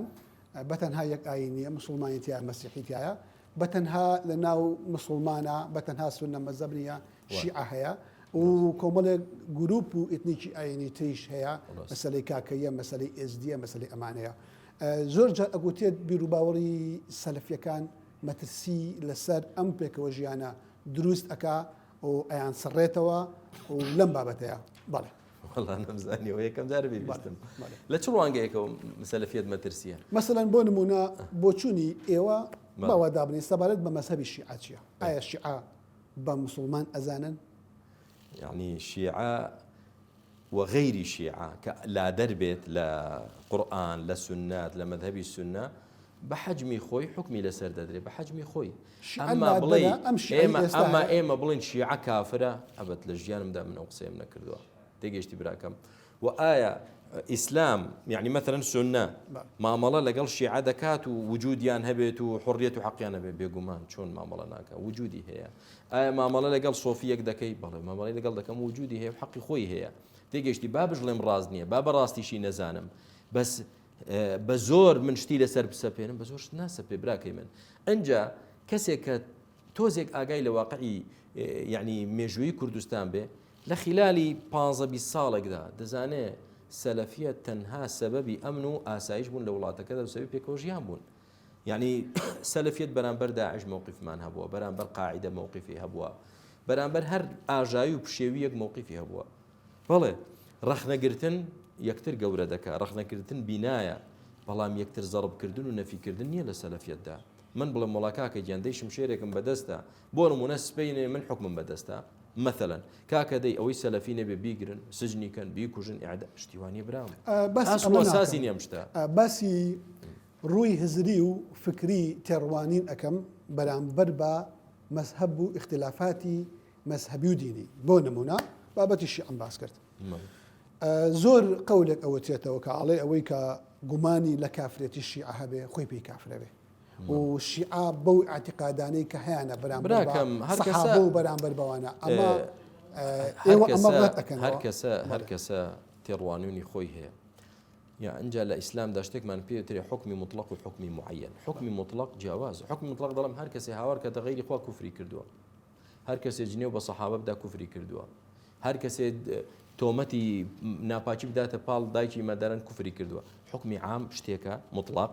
ئەمە تەعین بڵین فلانی کوڕی فلانی شیعە ئەوە یا فلانی سۆفی ئاوا کافرە ئەوە ئەبەدەن ئێوە حکمی ئەم ئەدەن بەسەر نە حکمی مەذهبێکە نە لەسەر فعل لەسەر قەول و فعل يعني یەکێک لە قاعدة عقدیەکان چییە کە ئێمە بە دەرس بە تەڵەبەی دەڵێنەوە دەڵێ لا يلزم من قول الكفر وفعله ثبوت موجبه في فاعلهما يعني كقصية كفرة يا كردوية كفرة كسيك ديكا معناه أو نية كدوتد أم قصية كفرة أو كردوية كفرة بلين خاونة كي كافر نا أو ناوتر أما بيجتي بتوفر شروط انتفاعي موانعها شيء ديكا حاكم ديكا قاضي ديكا تكفير كردن إيشي منو ما مصطاو زيد وعمر نية قاضي ديكا باشا لأن أو جروب أيانيك لكل سنة هي تصوفة تصوف زۆر جاروات مەشاکرێکە بەرکەوتنی زۆری لەگەڵ سەلەفیەت هەیە و سەلەفیەت بە ئەهلی تەسەوف ئەڵێن گۆڕپەرست یان ئەم جۆرە دەستەواژانە لە وتاری مامۆستایانی ئاینی سەلەفا ڕنگدانەوەی زۆرە لەم بارەیەوە تۆ چونانەت هەیە یان نەقدت هەیە یان هەر کەسێک بچێتە سەر قەبرێک و داوای لێ بکات و هانای بۆ بەرێت و داوای مناڵی لێ بکات و داوای شیفای نەخۆشی لێ بکات بەڵێ گۆڕپەرستە ئیشەکەشی کوفرە ئینسان بەس دەبێت داوا لە خوا بکە بەزی اعتقادی بەخوا بێ خوای گەورەیە مناڵەدا خوای وەیدا مەرتۆ فەوەیشفین خوای گەورەی شیفا دەدا خوای گەورەیە لە بەڵا ڕزگار دەکات خوای گەورەیە خێرت بۆ دێنە شەڕ لێلادا من اعتقادم وا بێ وەڵام مرۆڤێک دەچێتە سەر لای شێخێک سوزدەی بۆ دەبات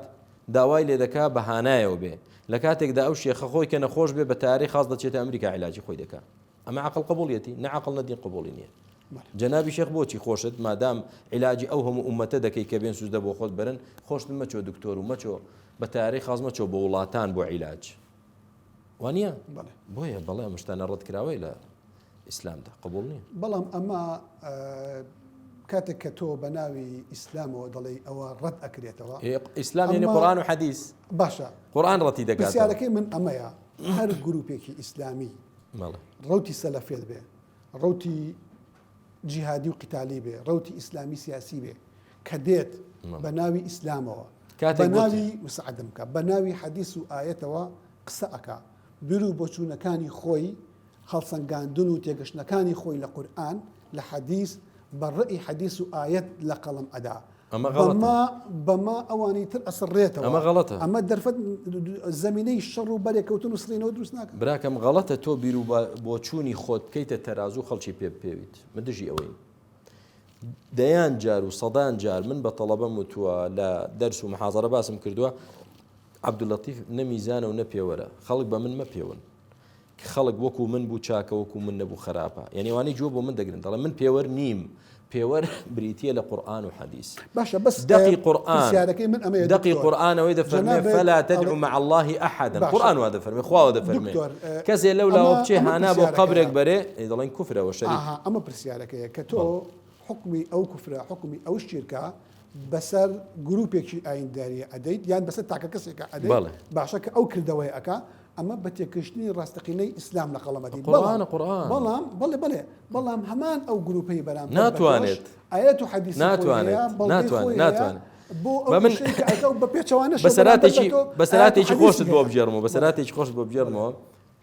دەرسم دەوتەوە لە پەیمانگە معهدی خەتابە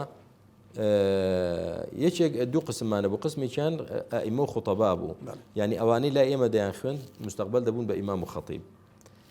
چەند جا زۆربەی گەورە بوون و مامۆستای ئاینی بوون هاتن بۆی دوو ساڵەکە لا ئێمە بخوێن دوای شەهادە وەرگرن و ببن بە ئیمام و خەتیبی ڕەسمی سەر بە ئەوقاف دوو دانە سێ دانەیان هاتن وتیان دکتۆر وەڵای ئێمە تووڕین لە تۆ ڕەخنەمان هەیە با مناقەشە بکەین تۆ دەڵێ مەولود دروست نییە وتم کاکە واز لە مەولود بێنە لە شتی گەورەتر لە ئێوەدا هەیە ئێوە داوا لە مردوویەک دەکەن داوا لە قەبرێک دەکەن کاکە مە شەریک بۆ خوادانانە بە نەسی ئاەتی قورئان وتی وەڵا بەلای ئێمە دروستە وتم باشە من دە ئاەتی قورئانت بۆ دەهێنمەوە کە دروست نییە تۆ یەک ئاەتم بۆ بێنە کە دروستە وتی وەڵا ئاەتی لەسەر نییە بۆیە کە دەڵی بەرامبەرەکەش دوای دەکە بەرامبەرەکە ناتوانێ وا بکە چۆن دەتوانێ وا بکە قورئان دوشتی دش بە هیچی تیان نییە قرآن دفرمي فلا تدعو مع الله أحدا قرآن دفرمي إياك نعبد لا اجتهاد في مقابل النص كنص قرآن هذا اجتهاد ضرب سفرة شافعي دفرمي مهما قلت من قول أو أصلت من أصل ثم جاءكم عن رسول الله خلاف ما قلت فقولوا بقول رسول الله ودعوا ما قلت دەفەرمێ هەر چەندە قسەیەکەم بڵێم ئەوە دینە دوای حەدیثێکی پێغەمبەرتان بینی پێچانە قسەیم بوو قسەی من بە دیواردا دەنفڕێ بەڵام دکتۆر من زۆر مقنع نیم بەوەی کە لە ڕاستیدا بڵێ ئەو گروپە ئیسلامیانەی تر ناتوانن بۆ ئەو کارانەی کە ئەیکەن بەلای جەنابتەوە شەرعی نییە ئەوان حەدیث و ئاەتی بۆ نێنەوە حتا گروپێکی وەکو داعش کە زۆر بنمونە هێنراوەتەوە داعش تەواوی ئەو کارانەی کە کردویانە سەیری بەیانات و ئەدەبیاتی ئاینیان کە سەیری گۆڤارەکانیان کە سەیری ئەو بڵاوکراوانەی کە هەیەە بۆ هەموو ئەمەلیاتێکە کردویانە لە پشتیانەوە بەڵگەی ئاەت هەیە بەڵگەی حەدیثی هێناوێتەوە و شەرعەتیان پێدا و ئەڵێ ئەمە تێگەشتنی ئیسلامە ڕەوایەتی و گونجاوە لەگەڵەیە بۆیە کردومان مەبەستەکەم ئەوە نی ئەوەی ئەو ڕاستە یا ئەوەی جەنابەت هەڵەیە مەبەستەکەم ئەوەیە هەر گروپێک ئەوەندە توانای هەیە حەدیث و ئاەت بەخۆی بێتەوە جا ئەمەی تۆ بیڵێ بەرامبەر بە تەسەوف تەکفیری بکەیت و داعش بيلي بەرامبەر بە تۆ تەکفیرێ بکە شیعە تۆ تەکفیر يعني کۆمەڵگایەک دروستە بێ نەخێر براکەم فبشر عباد الذين يستمعون القول فيتبعون أحسنه إنسان هەر کەسێ عقل بێت لەم کوردستانە تۆ لا على التعيين با ئیسیفتایەک بکرێت بڕۆ ناو بازار خەڵک بانکە 50 کەس بانک دەکەین ئیسیفتا دەکەین بە کوردیی پێ دەڵێن ڕاپرسیەک عفوان ڕاپرسیەکەین مامە حاجی پرسیار لە تۆ دەکەین کە تۆ هیچ خوێنەواری و سەقافەت و کولیە و زانکۆد نییە داوا لە خوا بکەیت شیفای نەخۆشیدا چاکترە یا بچی داوا لە قەبرێ بکەیت هەر فیترەتی ئینسان پێت دەڵێ فیترەتی ئینسان پێت دەڵێ وەڵا ئەو خوا هەموو شتێک بەدەست خوا بەخوا تا خوا شیفام نەدا نایکەم پرسیار ئەمە لەسەر تەسەوف و لەسەر سەلەفی لەسەر حیزبە ئیسلامیەکان و سەلەفی بڕۆ لای باوکی کادرێکی گەورەی یەکگرتو و کۆمەڵ بڵێ زەحمە نەبێ لەسەر ئەو منهەجە بڕۆن کە ئەبوو بەکر و عومەر و عوتمان و عەلی لەسەر بوو ڕەزای خوان لێبێ منهەجی سەلەف یا لەسەر منهەجی حیزبەکەی تۆ کە مامۆستا فلان لە ساڵی ئەوەندە لەگەڵ فلانە کەس لە فلان شار دروستیان کرد پێشتر نەبوو ها حیزبەی تۆ وجودی نەبووە کامیان باشترە بیکەی ئەوانە شخوانن ئێمە لەسەر منهەجی سەلەفین و هیچ کاتێک ئینکاریان لە عەقیدەی سەلەف نەکردووە با برام خەڵیتە حیزب کۆکەرەوەیە حیزب عەقیدە بەلایەوە گرنگ نییە لەناو حیزبێکدا بۆ نمونە سۆفی تێدایە کەسێکی تێدایە کە سۆفی بە ڕاست دەزانێ ئەشعەری تێدایە ماتوریدی تێدایە ئەنوای تێدا چونکە حیزب مەبدەئی حیزب گەیشتنە بە کورسی و سوڵتا مەبدەئی حیزب ڕاستکردنەوەی عەقیدە نییە بۆیە لەناو حیزبەکاندا کەسێک دەبینی دەڵێ من سەلەفیم بۆ نمونە کەسێکی دەبینی دەڵێ سۆفیم چونکە پێک هاتەی حیزبایەتی هەدەفێکیان هەیە جیاواز لە هەدەفی عەقیدە باشە دکتۆر ئەگەر ئێمە سێری دیمەنی گروپی ئاینداری بکەین لە کوردستانە سەرنج بدە سۆفیەک سەلەفیەکی قبول نییە ئیسلامیەکی سیاسی سۆفیەکی قبول نییە با قبولیان ئیسلامیەکی هەموو بەیەکەوە دەگونجێت مساعدی برات بەس سەلەفی لەگەڵی چیان ناگونجێت ئیسلامیەکی سیاسی ئیسلامیەکی جیهادی قبول نییە ئیسلامیەکی جیهادی هیچیانی قبول نییە ئیسلامیەکی سەلەفی سۆفیەکی قبول نییە و قیتالیەکی قبول نییە یعنی ئەم هەموو گروپ و دابەشبوونە هەیە هیچ کەسێکیان ئەوتر قبول ناکە ئەمە ئەتەوێ بڵێ چی ئەتەوێ بڵین واز لێ بێنین ببینە حیزبەکانی تر کاکە یەکێتی پارتی قبول نییە پارتی یەکێتی قبول نییە هەردووچیان کاگلاهوریان قبول نییە کاگلاوری چیانی قبول نییە ئەوان سۆسیالیستیان قبول نییە سۆسیالیستیان قبول نییە بۆیە براکەم ئەمە حل نییە ئێمە بڵین چونکە ئەوە وایە ئەوەش وایە کە پێغەمبەری خوا عەلەیهی سەڵاتو وسەلام خۆی فەرموویەتی یعنی لە کۆتایی زەماندا ئومەتەکەم پارچە پارچە دەبن پارچە پارچە و تەفرەقە دەبێت هەر یەکەی بە دوای ڕابۆچوونێک دەکەوێت فەرموویەتی ما أنا عليه اليوم وأصحابي ئەوەی کە لەسەر حەقا ئەوەیە کە لەسەر ئەو دینە بڕۆ کە پێغەمبەر و سەحابەی لەسەر بووە پێغەمبەر و سەحابەی لەسەر بووە پێغەمبەری خوا سەحابەی وا فێر کرد بچن هانابەرن بۆ قەبری عەباسی مامی شتی وان نییە پێغەمبەری خوا عەلەیهی سەڵاتو وسەلام سەحابەی کردە حیزب و پارچە پارچەیە کردنی یەک کۆمەڵ بۆی ئەم پارچە پارچەیەتی و حیزبایەتی لە ئیسلامدا نییە قبول نییە ئەنجا بڵین ئاخرەی چی بکەین ئەوی ژوایە ئەوی کەیفی خۆیەتی یار دەمێنێ و تەفرەقەیە دەمێنێ نەک لە ناو ئیسلامدا لە ناو نەسڕانی لە ناو طبیعەتی بەشەر وایە هەر کەسە مێشی خۆی کردوتە تەرازوو دەڵێ ئەوەی من دێڵێم ڕاستە تەفرەقەکە خەلەلەکە ئەوەیە خەلەکە نەک لە دینەکەدا بێ ئەجینا با بگەڕێنەوە بۆ قورئان و حەدیث بگەڕێنەوە سەر منهەجی سەحابە ڕەزای خوان لێبێ وەڵڵی برا هەموو دەبینە برا هەموو دەبینە یەک ڕیز تەبا هیچ کێشەیەکمان نامێنێ بەس مەثەلەن تو واز لە سەلەفیەت بێنە هەربی کە خارجی قەوسەوە کاکە ئەحزاب ئیسلامیەکان ئێوە سێ حیزبن بۆچی یەک ناگرن لە چیدا فەرقتان هەیە بەس پێم بڵێن لە چیدا دیموکراسی هەرسێکتان باوەڕتان بە دیموکراسی هەیە پەرلەمانی و هەڵبژاردن و چی وەکو یەکن 100% کاکە بۆ نابن بە یەک گروپ وانە قەزێکە شخصیە هیچی تر نییە هەر کەسە و پێوەری خۆی داناوتەوە ئەجینا دینوان ناڵێت لە کوردستانە جگە لە گروپی سەلەفی یا با بڵێن جگە لە گروپی ئاینی با بڵێن گروپی ئەلمانیشمان هەیە حیزبە گەورەکانی کوردستان بە شێوەیەکی ڕسمی ئیسلامی نین ڕەنگە زۆر ئیبرازی ئەلمانیەتی خۆیان نەکەن نایکەن انشاءڵڵا قەت نایکەن بەڵام بە ئەلانکراویش ئیسلامی نین و لانی کەم حیزبێکی ئەوەن یعنی لە ئاستی ممارەسەی دەوڵەتە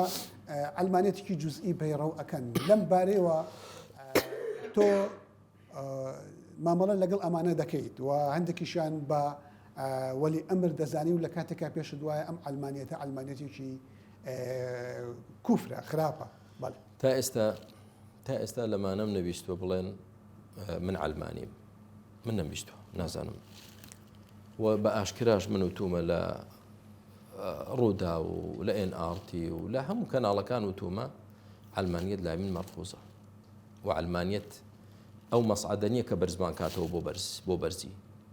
ئەلمانیەت دووریە لە دین دووریش لە دین نەهامەتی پێوەیە بەڵام کاتێک کە دەبینی بۆ نمونە وڵاتێکی وەکو ئەمریکا پێشکەوتووە ئەلمانیەت پێشی نەخستووە بەحث و لێکۆڵینەوە و هەوڵدان و تێکۆشان و ئەوانە پێشی خستون مۆزوعەکە چەند وڵاتی ئەلمانیمان هەیە لە ئەفریقا نان نییە بیخۆن برسیانە ئەلمانیشن کەواتە فەلسەفە فکریەکە نییە ئەمریکای پێشخستووە بۆ نمونە بەریتانیا بە قووەت کردووە نە هەوڵ و تێکۆشان و یعنی جهد و ماندووبوونە کوردێکی ئێمە کاتێک لەم کوردستانە دەژێت وا ڕاهاتووە لە کوردستان مەثەلەن من کۆمەڵە مناڵم هەیە کەسی ئیش ناکە چاوەڕی وەزیفەی چ دەکا ئەوە ناڵم کە ئەوەی ژنی هێنابێ و جیابێ چاوەڕی وەزیفەکەی من دەکا من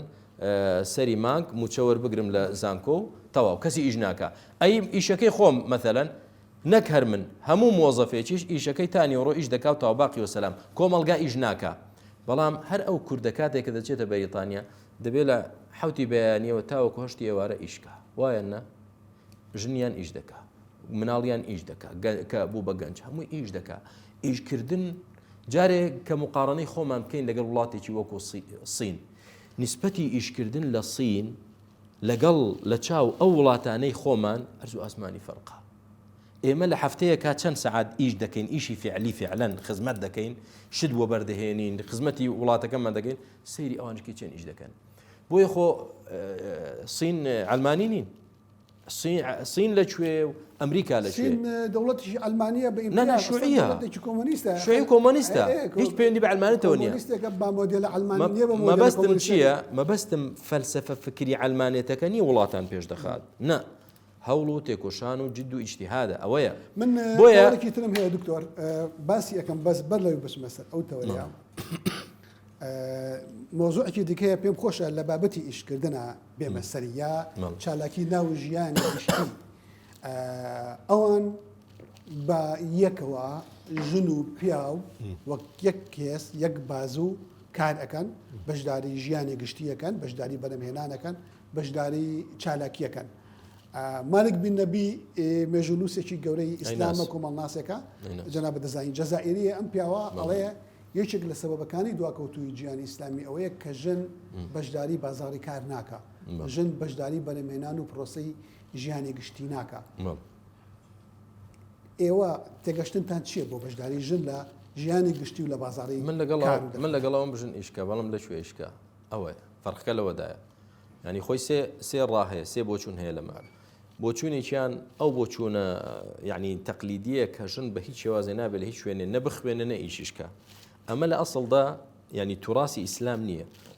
توراسی دەوڵەتە دینیە مەسیحیەکەی ڕیجالە دینەکەی ئەوەیە لەگەڵەوە نین ئافرەتی هیچ ئیش نەکە لەگەڵ بەرامبەرەکەشی نیم کە ڕئیسێ هەمە بەڕەهایی ئیش ئافرەت هەموو ئیشێکە کە پیاو دەیکا لەگەڵەوەش نین چکە بنیەتی ئافرەت جیاوازە لە بنیەتی پیاو ئێستا دێم لە خاڵی دووەم لە خاڵی دووەم دێمە سەری ینی ئافرەت خی گەورە وا دروستی کردووە بۆ کۆمەڵی ئیش زۆر لایەقا زۆر جوانە لی زۆر خزمەت دەکا بەڵام کۆمەڵی بواری تر ناتوانێت خزمەتکە بشتێتە ئەو بوارەوە زەرەر دەدا بەشی دووەم ئەوەیە کە وەسەتە و میان ڕەوێتیە بەڵێ بە ئافرەت ئیشکە بەڵام لە مەجال و لە بوارێکدا ئیشکە کە فعلاً کۆمەلگا پێویستی پێێتی و خزمەت دەکا یعنی نمونە بێنمەوە مەساحێک مهندسێکی مەساح مەثەلەن کچێکی گەنج تازە تەخەڕوس دەکا لەگەڵ دووسێ پیا و مەساح لەو جادانە دێ و دەچێت لەگەڵ ڕێزم بۆی داچی من خوشتی من کچی من ئەوە ئەگەر بۆ پیاوێکی لێگەڕی ئەو ئیشە بکە ئەو پیاوەش ئیشی دەست دەکەوێت مەساحێکی پیاوە چکە زۆربەی دائیرە بەداخەوای لە هاتووە تاوەکو کچێک هەبێت کوڕەکە وەرناگرن بۆیە کوڕەکان دەبێت پەچیان بکەوێت ئیشیان دەست ناکەوێت و دادەنیشن و کچەکە دەبێت ئیشکە تۆ بێنە پێشچوی خۆت لە عائیلەیەکدا ژنەکە چۆتە دەرەوە ئیشی دەستکەوتووە ژن ئیشی دەست دەکەوێت بەڵام پیاوەکەشی دەست نەکەوتووە ئێستا ڕێک عکس بۆتەوە ئەو پیاوە ناتوانێت پەروەردەی مناڵەکان بکە والله ئەو پیاوە لی نازانێت ئیشی ئەو نییە ئەو ئافرەتەش دەچێتە دەرەوە هەرچی تااقەت و جوهدی هەیە و حەماسەت و خۆشی هەیە لە دەرەوە دەبێت لەگەڵ مدیرێکی پیا و لەگەڵ مۆزەفێکی پیا و بەڕێیکە ئێوارە دێتەوە شەکەت و ماندوو تااقەتی پیاوی هەر نییە تااقەتی پیاوی نییە نانە هەمووی ژن نییە ینی ئێستا مەرجە هەمووی ژن بێ لەگەڵ شوێنی کارەکەشەیە باز لەوە ناکەم باز لەوە دەکەم جۆری ئیشەکە جارێ نەک تیمەکان جۆری ئیشەکە یعنی بۆ نمونە ئافرەت پێویستە ئافرەتمان هەبێت تەبی ببێ پزیشک بێ ضرورە کۆمەلگاوە دەخوازێ با لەو بوارە ببنە پزیشک کە لوتکەی میهنەیە وانە کچێک لە کولیە تەبوەرژیرە بێتە تەبیبە زۆر ئیسلام ڕێگەی پێدا و دەستخۆشی لێ دەکات با لەو بوارە ئیشکە و مثلەن هەندەسەی مەعماری و دیزاین و چی قەیچەکە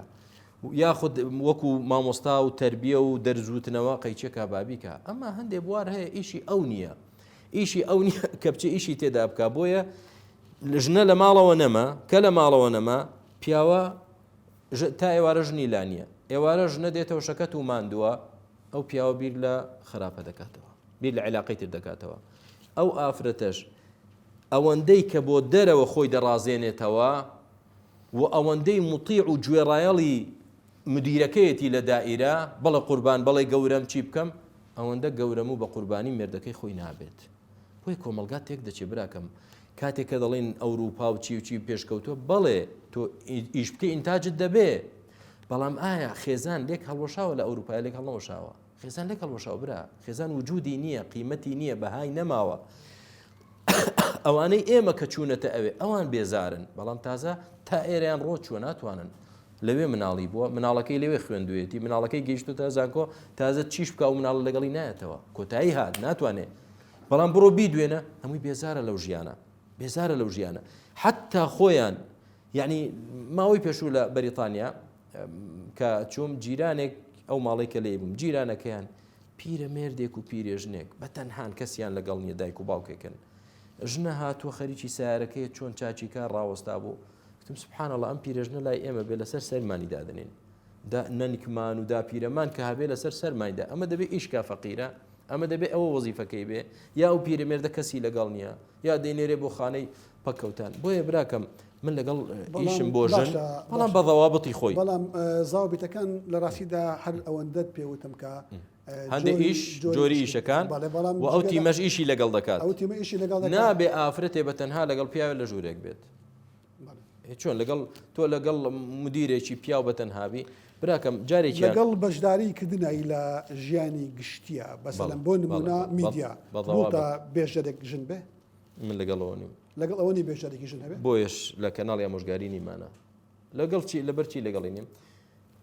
جارێک چیە دەکرێت بە بێژەر وەرە سەیری کەناڵەکان کە لە واقعدایە جوانترین کچی اختیار دەکەن ئەنجا ئەو کچەش کە اختیار کرا بەوەش لە خۆی ناگەڕێ کۆمەڵە دەبێت جوانکاری تریش بۆ خۆی بکە و عملیاتی تەجمیل اینجا کۆمەڵی میکیاجیشکە جارێکیان گەندێکی خەڵکی سۆران بوو نامەیەکی بۆ ناردم مامۆستا بۆ خاتری خوا فریام بکەوە وتم چییە کاکە مامۆستا خراپ لێم قەوماوە وتم بۆ کاکە عاشقی میدیاکارێکی کەناڵی جەزیرە بووم وتم تۆ شێتیت باس چیەکەی مامۆستا بەخوا یا ئینتیحار دەکەم یا دەبێت تۆ عەرەبی دەزانیت و تۆ وڵاتان گەڕاویت و بەشک و بە هەر چیازێک بمگەێنی بەوە وتم بتگەێنم بە چێ تۆ باس چیەکەی کابرا لە سۆرانەوە وا دەزانی ئەو پێشکەشکارە ئافرەتەی کە خوا بزانێ ئێستا موچەکەی چەندە و مەکانەتی چییە و لە جەزیرە پێشکەشکارە دەتەوێت شوو بە تۆ بکە لە سۆران دانیشی لەگەڵ تۆ ئەمە خەو و خەیاڵە مەبەست چییە یعنی ئەو کچەکە دێت دەبێتە پێشکەشکار یعنی ئینعیکاسی سلبی دەبێت لەسەر کۆمەڵگە بۆ ژیانی سیاسی و گشتی بۆ نمونە قبولتە قازیەک ژن بێ نانە ئاساییە بەس ڕئیسی وڵات بەس ڕئیسی وڵات باشە وامەش نەک هەر ئیسلام فەرموو لە هەموو وڵاتەکانی ناموسڵمان چەند سەرکردە ئافرەت ئەوە نەبێ هەر ئیسلام ڕێی لێگر پێ وەرە هەموو ئەوروپا سەیرکە و هەروەها ئەمریکا و چەند سەرکردە ئافرەتە کەم زۆر کەم من پرسێکی ترم پەیوەندی یان دیارە مەبەستم پەیوەندی ئۆرگانی و ئەوە نییە مەبەستم پەیوەندی فکری و هزدیە لە بینی جۆرە جیاوازەکانی سەلەفیەت بە تایبەتی سەلەفیەتی دعوی ئەو سەلەفیەتێکە ناتان پەیڕێوەکەن داوا لەگەڵ سەلەفیەتی قیتالی و جیهادی ئەگوترێت کە قسە لەسەر ئەوە کرێکە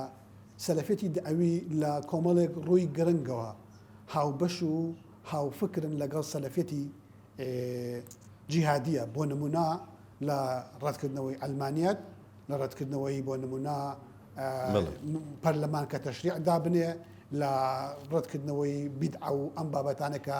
پیان وایە لە تەسەوف و لە کۆمەڵێک ئەمانەیە هەیە بۆیە ئەگەری ئەوە هەیە لە هەندێک لە مەرحەلەکانە سەلەفیەتی دعویش ببێ بە گروپی جیهادی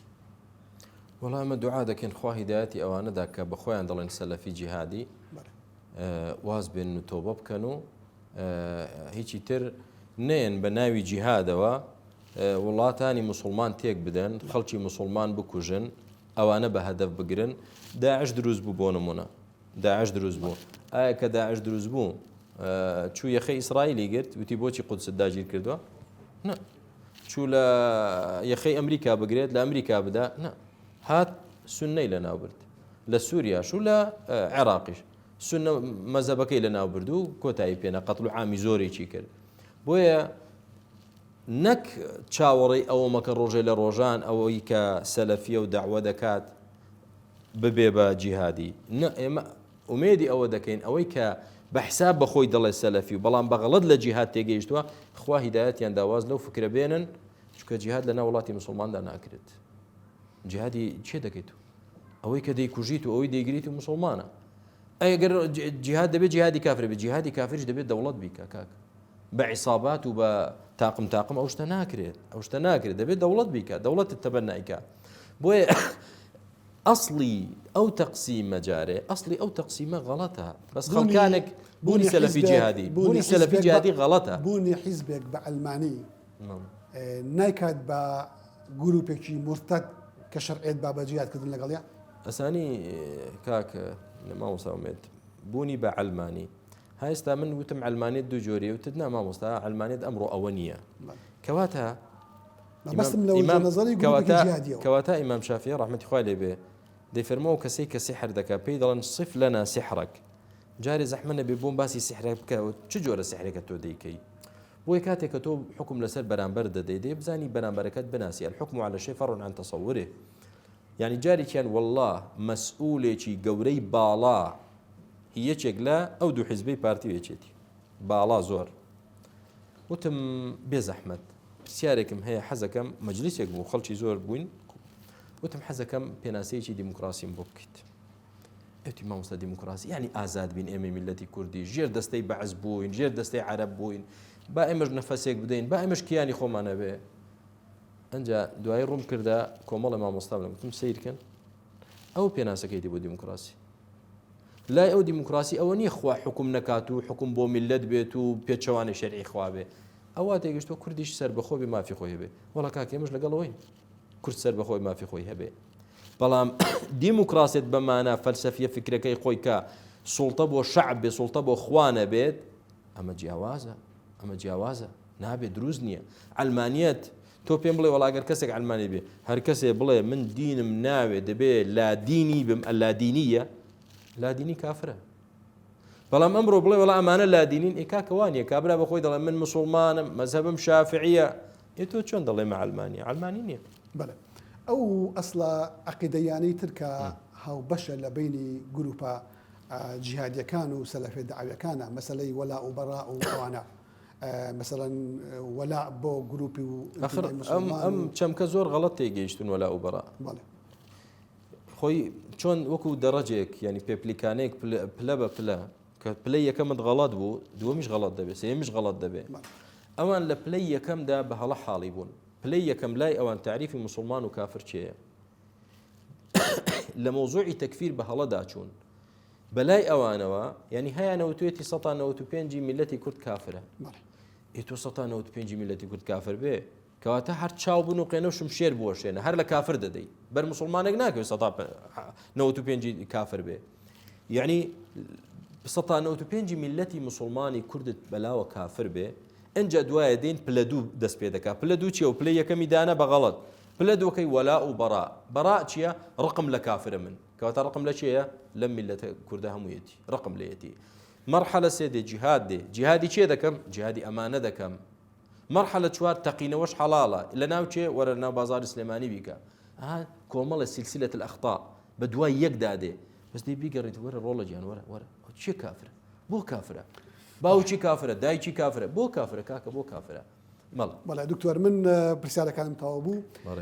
زۆر سپاس دەکەم بۆ میوانداریکردن بۆ گفتوگۆیە بەر لەوەی کۆتایی بە بەرنامەکە بێنم پێم خۆشە کات بە جەنابەت بدەم هەر پامێک بۆ چوونێک کتێبێ بەلاتەوە بێت و من لەم نەپرسبێتی بفەرموو سپاس دەکەم وەڵاهی پەیامی من پێم خۆشە لە ناو میلەتی کوردە ئاستی سەقافیمان بەرز بێتەوە کە ڕەخنەکانمان لە یەکتر علمی بێت زمانی جنێودان زمانی تەشهیر زمانی بوهتانکردن بۆ یەکتر زمانی یەکتر شکاندن زمانی سوکایەتی بە یەکترکردن ئەم زمانە زۆر نزمە زۆر عیبەیە بەرامبەرەکەت هەرچەندە ڕات مخالف بێ لەگەڵی دەتوانی بە ڕەخنەیەکی زانستی ڕەخنەی لێ بگریت ئەمما ئەوەی کە ئێستا دەگوسێرێ لەنا ئەم میلەتە کوردەدا